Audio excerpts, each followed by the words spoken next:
Bismillahirrahmanirrahim. Assalamualaikum warahmatullahi wabarakatuh.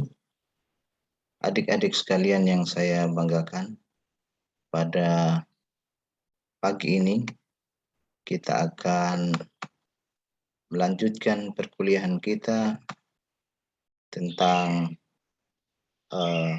manajemen sumber daya perikanan, yang sebelumnya kita sudah membahas tentang konsep-konsep di dalam perikanan. Yang kemarin kita sudah mendiskusikan tentang apa itu konsep dalam perikanan yang termuat di dalam ada sumber daya, di situ ada pengguna, ada kelembagaan, dan lain-lain sebagainya. Pada kesempatan ini kita akan mendiskusikan lebih jauh tentang dinamika daripada sistem perikanan. Nah, kemarin di ujung daripada konsep-konsep perikanan saya menyinggung tentang bagaimana konsep-konsep perikanan tadi itu dijabarkan dalam satu sistem perikanan. Jadi semua konsep-konsep yang kita sebutkan di awal kemarin itu semua tidak semua terikat di dalam sistem yang ada dalam perikanan, ya. Sama pula dengan semua yang ada, ya. Kita contohkan umpamanya semua yang ada dalam sistem, dalam ekosistem, ya. Dalam sistem ekologi seperti manusia, ada hewan, ada tumbuhan, ada yang biotik. Semua itu tidak terlepas keterikatan antara satu dengan yang lain. Demikian pula dalam perikanan kemarin, ya. Semua komponen-komponen yang terlibat dalam perikanan, baik itu sumber daya, ya, dari ikannya, kemudian teknologinya, kemudian kelembagaannya, itu semua masuk di dalam sistem perikanan yang saling kait-mengkait. Nah, menurut Charles 2001, dalam sistem perikanan itu ada 3 komponen utama, ya, yang masuk di dalam sistem perikanan. Di situ ada kelompok dari sumber daya, kemudian ada kelompok pengguna, dan ada kelompok manajemen pengelolaan. Nah, dari 3 kelompok ini antara satu kelompok dan kelompok yang lain itu saling terikat, ya. Nah, kemudian sistem perikanan ini itu dijabarkan luas oleh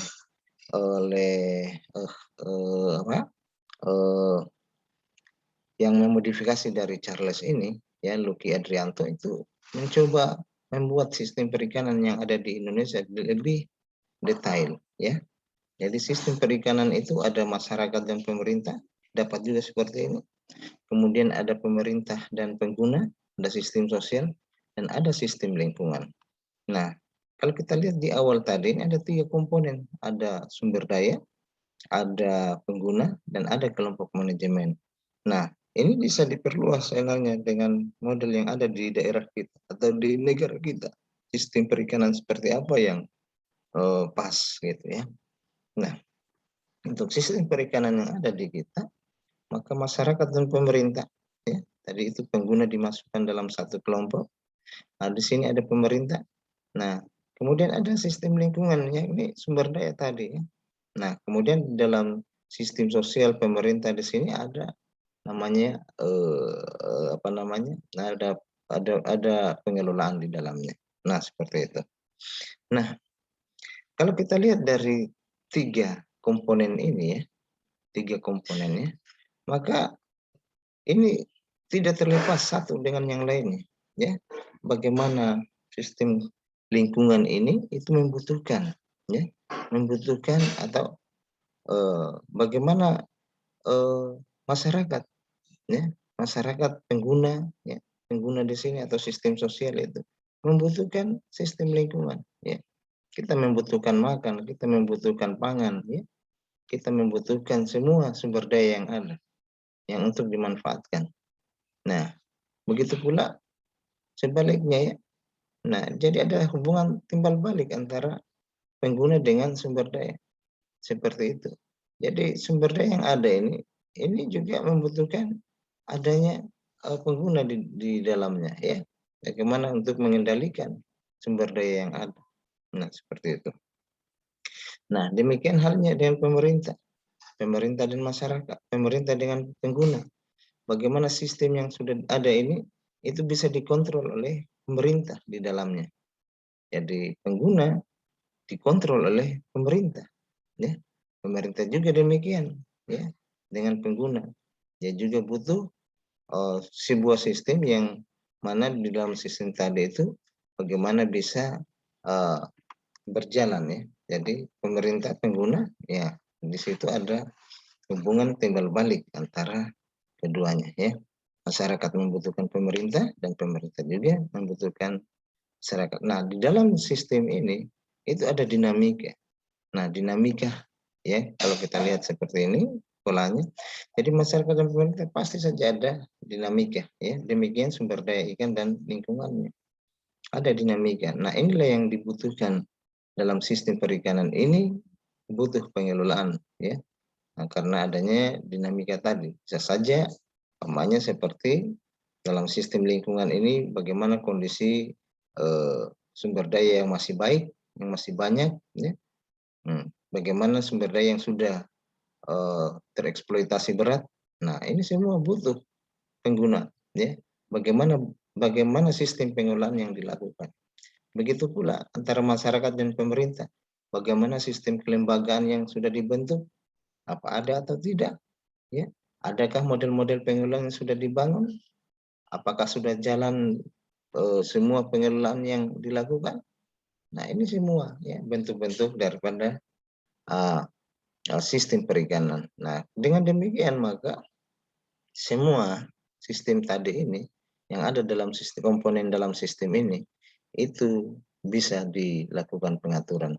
Intinya bahwa apa yang kita kemarin sebutkan dari komponen-komponen tersebut itu kemudian masuk dalam satu sistem perikanan yang kemudian dari sistem perikanan ini ada interaksi antara satu dan yang lainnya yang pada akhirnya butuh pengelolaan karena adanya dinamika dari sistem perikanan.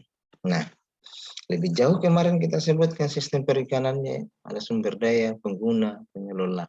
Nah, ini adalah komponen-komponen yang kita telah sebutkan. Nah, seperti ini kemarin. Nah, ini memang ketika kita membicarakan sistem perikanan, maka kita sebenarnya tidak terlepas dengan semua komponen-komponen yang terlibat dalam perikanan harus diidentifikasi. Nah, dengan kemampuan kita mengidentifikasi, maka kita mampu memetakan bagaimana permasalahan yang ada di dalam sistem perikanan. Nah, gitu. Nah, jadi kalau kita lihat rantainya sistem perikanan itu sangat luas, ya, sangat luas sehingga di sini membutuhkan bagaimana setiap komponen itu butuh penanganan, ya, butuh penanganan. Anggaplah seperti di mana di dalam sistem perikanan ini, di penangkapan saja itu jumlah alat tangkap yang ada itu bagaimana kita bisa melakukan pengelolaan. Apakah semua jumlah alat tangkap harus kita bolehkan? Apakah hanya alat tangkap tertentu atau dia pada satu alat tertentu, bagaimana dia punya mesais dan sebagainya. Ini semua perlu pengaturan-pengaturan, ya. Nah, pasca panen demikian juga. Bagaimana sebelum dan setelah pemanenan, bagaimana proses pengolahannya dan sebagainya. Ini butuh pengelolaan, ya. Nah, demikian juga rantai pasar yang ada, yang sampai ke pasar. Apa yang bermasalah di dalamnya? Apakah masalahnya ada di tingkat produsen yang penghasil nelayannya atau masalahnya ada pada tingkat eceran. Nah, ini harus dilihat dia punya rantai. Nah, seperti itu. Jadi banyak sekali permasalahan. Begitu pula di rumah tangga perikanan. Ini juga, ya. Apakah yang melakukan kegiatan perikanan hanya pada gender tertentu, ya, atau usia tertentu, atau seperti apa? Bagaimana masyarakatnya pula? Bagaimana masyarakat yang ada ketertarikannya dengan nelayan tersebut? Ya, seperti itu. Begitu pula masyarakat, ya. Apakah ada komponen-komponen yang kunci dalam masyarakat perikanan seperti fasilitas, ya, infrastruktur, ya, ini semua. Nah, Kalau belum ada, bagaimana diadakan? Bagaimana model pengelolaannya dan sebagainya.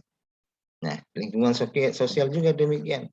Apakah tradisi budaya itu mendukung ya kegiatan perikanan? Bagaimana kondisi ekonominya? Bagaimana dengan institusi perikanan ya? Kebijakan-kebijakan nasional maupun daerah. Nah, ini semua menjadi bagian yang tidak terpisahkan di dalam dinamika sistem perikanan. Jadi kalau kita katakan maka dinamika sistem perikanan itu sangatlah kompleks. Nah, seperti itu. Nah, demikian pula di bagian pengelolaan. Nah, ini bagian-bagian yang kalau kita sebutkan satu-satu itu cukup panjang ya, cukup banyak. Tetapi ingat bahwa kalau kita lihat dari 3 komponen yang ada ini ya, kita sebutkan tadi, sumber daya, maka kita akan menyebutkan ikannya, ekosistemnya, lingkungan biofisiknya. Pengguna ada nelayan, ada konsumen, ada masyarakat, sosial budaya. Dan pengelolaan tadi di bagian terakhir yang kita sebutkan. Makanya di sini di sumber daya saya masukkan di dalamnya adalah komponen penangkapan ya, pasca panen. Kemudian masuk di bagian pengguna. Ini pengguna semua ya. Dan masuk pada bagian pengelolaan di sini adalah kebijakan dari pengelolaan, ada pembangunan perikanan, ada penelitian perikanan. Nah, semua ini bagian dari pengelolaan. Nah, seperti itu. Nah, ini bagian dari pengelolaan. Nah, sistem perikanan kalau kita lihat seperti yang saya katakan tadi adalah satu bagian yang saling kait-mengkait. Nah, bagaimana sumber daya lingkungan ini seperti ikan dan habitatnya itu dimanfaatkan oleh manusia ya melalui pemanenan ya, ada penangkapan. Nah, di situ di dalam penangkapan ada teknologi penangkapan seperti yang kita gambarkan tadi, ada alat tangkap, ada kelompok-kelompok nelayan yang memanfaatkan ikan dan habitatnya tadi atau lingkungan perairan secara alam, lingkungan perairan ya. Nah, kemudian di dalam sistem dari pengguna ini, di situ ada masyarakat, ya. Masyarakat dengan masyarakat dan nelayan. Ya. Bagaimana hubungan antara masyarakat dengan nelayan? Bagaimana rumah tangga nelayan? Nah, di dalamnya. Nah, kemudian di dalam sini juga ada kelompok, ya. Ada kelompok yang bagaimana memanfaatkan hasil panen. Nah, di sini ada rantai yang cukup panjang tadi yang kita sebutkan ya, dari produsennya sampai dengan diecerkan. Nah, itu. Nah, ini bukan main ini kalau kita lihat dalam satu kelompok saja seperti ini ya. Ya, satu kelompok itu cukup banyak yang terlibat di dalamnya di kelompok pengguna. Nah, begitu pula di kelompok sumber daya tadi. Ada ikan, ada habitat, ada lingkungan perairan, ada lingkungan secara luas lagi ya, ekosistem gitu. Nah, di sini juga demikian. Nah, antara ini bagian pengguna dengan bagian sumber daya itu pasti ada hubungan ya, hubungan. Bagaimana ikan ditangkap, kemudian bagaimana masyarakat, bagaimana ikan tadi itu membutuhkan manusia di dalam ya, seperti itu. Nah, itulah interaksi di dalamnya. Nah, kemudian di dalam sistem pengguna ini tidak akan mungkin dia hanya berdiri sendiri. Nah, bagaimana dengan kondisi sumber daya ketika pengguna itu memanfaatkan secara berlebih, maka ada kontrol, ada di sini pengelolaan, sistem pengelolaannya ya. Nah, di sistem pengelolaan ini itulah terlibat di dalamnya ada peneliti, ada bagaimana pembangunan perikanan, ada kebijakan dalam dan perencanaan pengelolaan. Yang semua ini ya mempunyai dinamika masing-masing ya, punya dinamika masing-masing.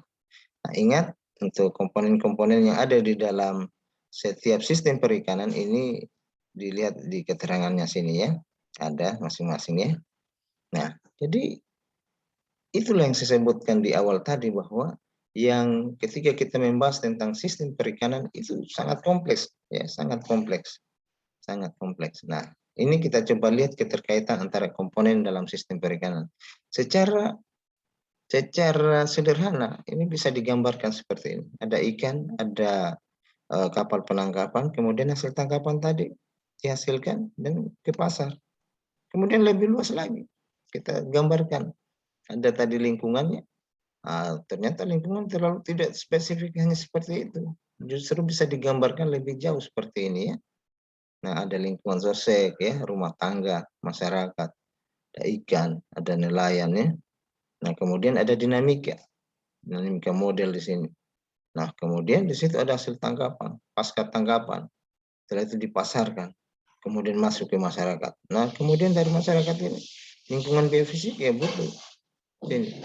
Nah, ini mulai rantai tadi mulai lebih luas lagi dilihat dan lebih kompleks, ya, lebih susah lagi digambarkan karena di setiap bagian sudah punya masing-masing dan saling berketerikatan. Nah, seperti itu. Nah, ini lagi lebih kompleks sistemnya, ya. Sudah masuklah komponennya di dalam pengelolaan, ya. Ada institusi ini sampai di sini itu belum ada, hanya melibatkan antara lingkungan dengan pengguna saja, ya. Dalam hal ini sampai pada tingkat masyarakat. Ini sudah masuk institusi pengelola di dalam, ya. Bagaimana biotik, kemudian abiotik tadi dilakukan, ada market, ada pasar, kemudian ada pengelolaan, ada institusi di dalamnya, ada nilai ekosistem dan sebagainya. Nah, inilah yang perlu kita gambarkan lebih jauh dan lebih detail. Nah, seperti itu. Kemudian saya sudah katakan di awal bahwa sistem perikanan ini punya karakteristik yang memang dalam bagiannya itu sangat dinamis. Sangat dinamis. Sehingga karena adanya dinamika tadi, maka butuh sentuhan-sentuhan pengelolaan di dalamnya. Nah, kalau kita lihat secara spasial saja tentang sistem perikanan ini, maka sistem perikanan ini lebih bagian yang paling kecil ya secara lokal ya. Nah, itu ada kalau kita lihat dari eh,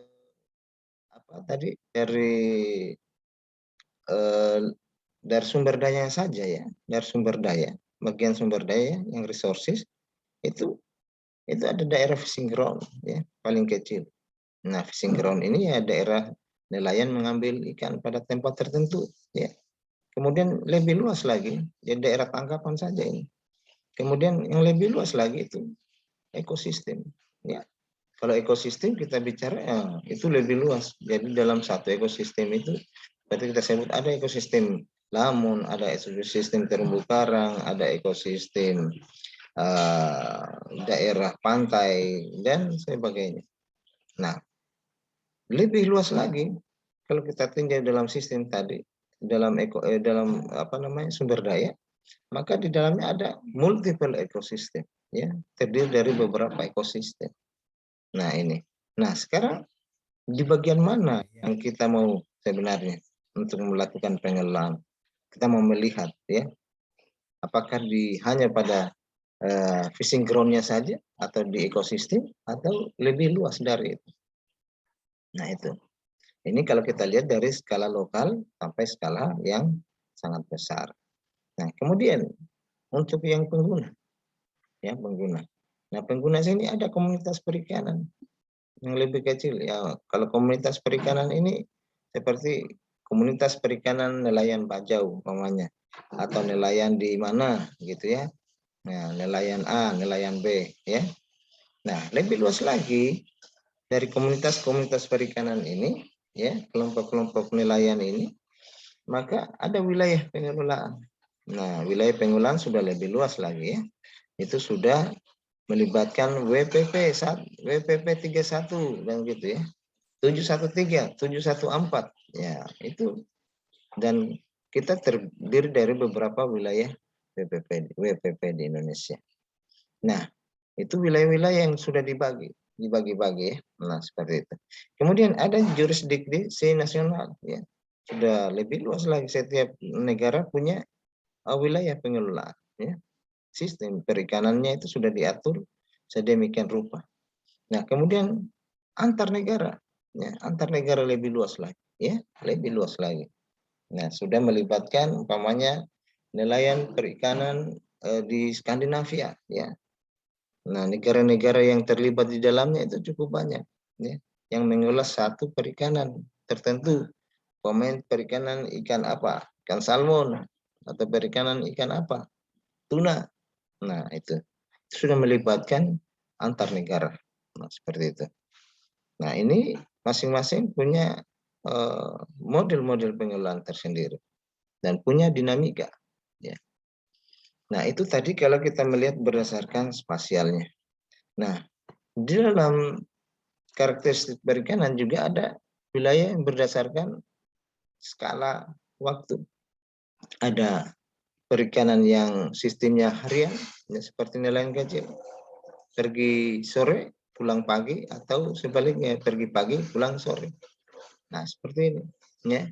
Ada yang mingguan, sudah mulai besar modalnya, itu sudah berangkat beberapa hari, kemudian pulang. Ya, 3-4 hari atau 1 minggu. Kemudian ada yang bulanan, ya lebih besar lagi, yang sudah memuat, sudah mulai mengambil wilayah yang lebih jauh, ya, dari perairan pantai. Nah, ini sudah masuk ke daerah-daerah yang laut lepas, ya. Ini sudah bulanan, ya. Nah, sudah membawa berbagai macam sumber daya yang pada akhirnya itu mereka akan kembali pada beberapa bulan. Nah, kemudian itu malah ada yang sudah musiman, 1 musim penangkapan. Itu sudah sampai pada melibatkan wilayah perairan yang cukup luas, ya, dijelajahi, dan punya kemampuan finansial yang lebih besar, seperti itu. Nah, ini kondisi, ya, yang kita bisa lihat gambarannya seperti itu untuk karakteristik sistem perikanan. Dan semua ini butuh pengelolaan. Apakah yang harian harus digabung dengan yang seasonal? Ini menjadi masalah. Makanya wilayah-wilayahnya pun akan dikelola lebih lebih detail, ya, tidak semperampangan bahwa kita semua wilayah perairan adalah merupakan common property. Tidak juga semua seperti itu, ya.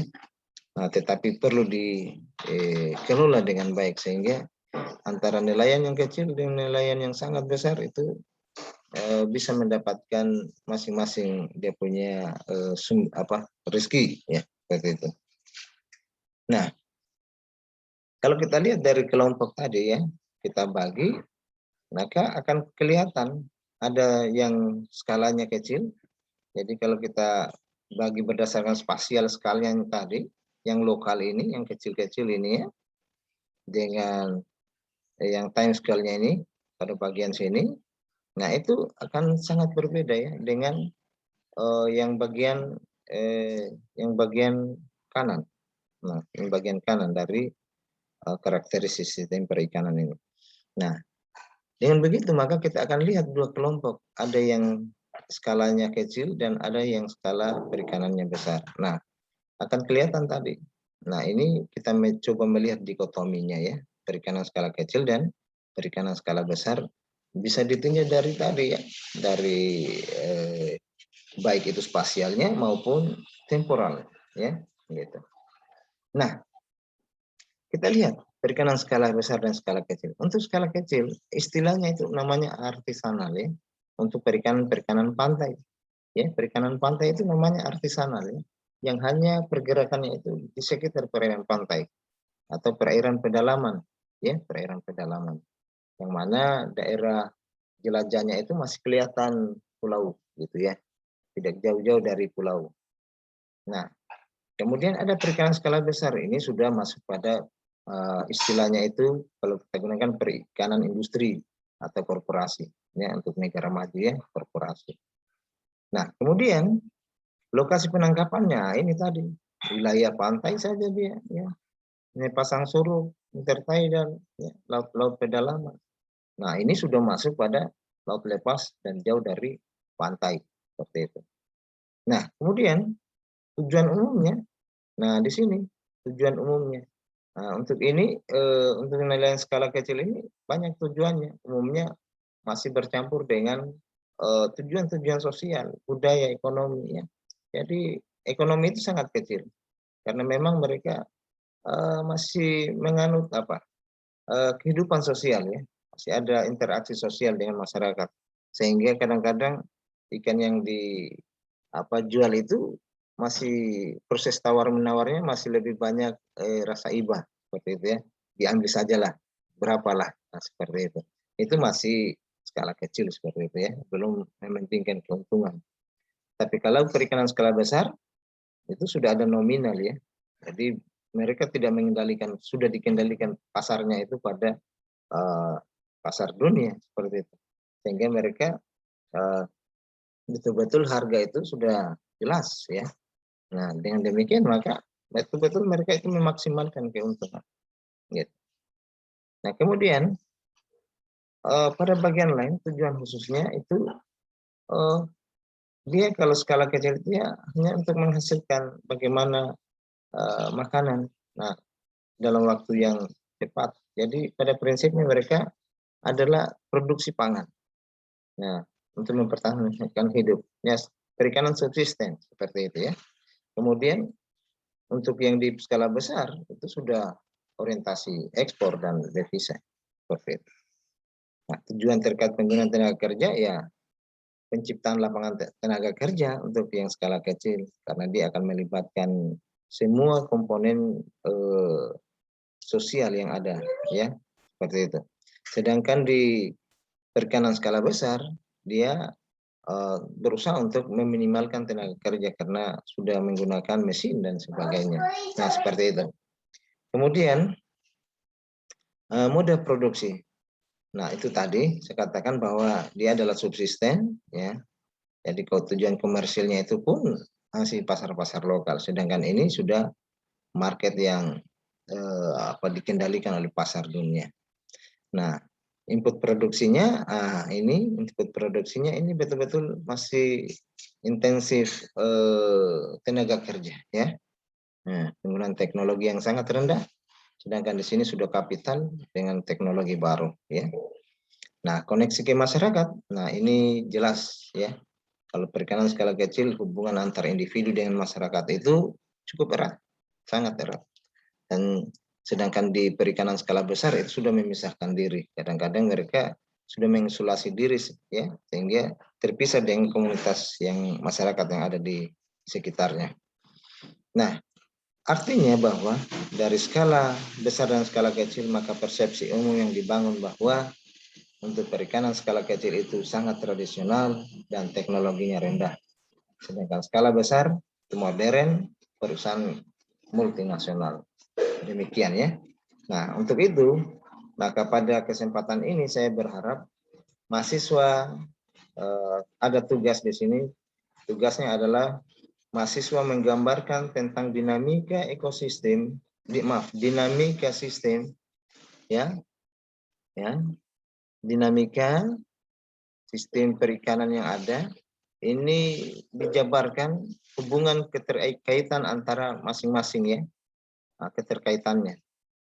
Nah, ini dihubungkan masing-masing keterkaitannya, dilihat, kemudian dijelaskan, dinarasikan. Saya berharap ditulis pada lembaran kertas yang sudah pada A4 ya, dengan jumlah maksimum sekitar 3 atau 4 lembar ya, ditulis tangan kemudian dikirim ya. Demikian materi pada hari ini saya cukupkan dengan ucapan billahi taufiq wal hidayah. Assalamualaikum warahmatullahi wabarakatuh.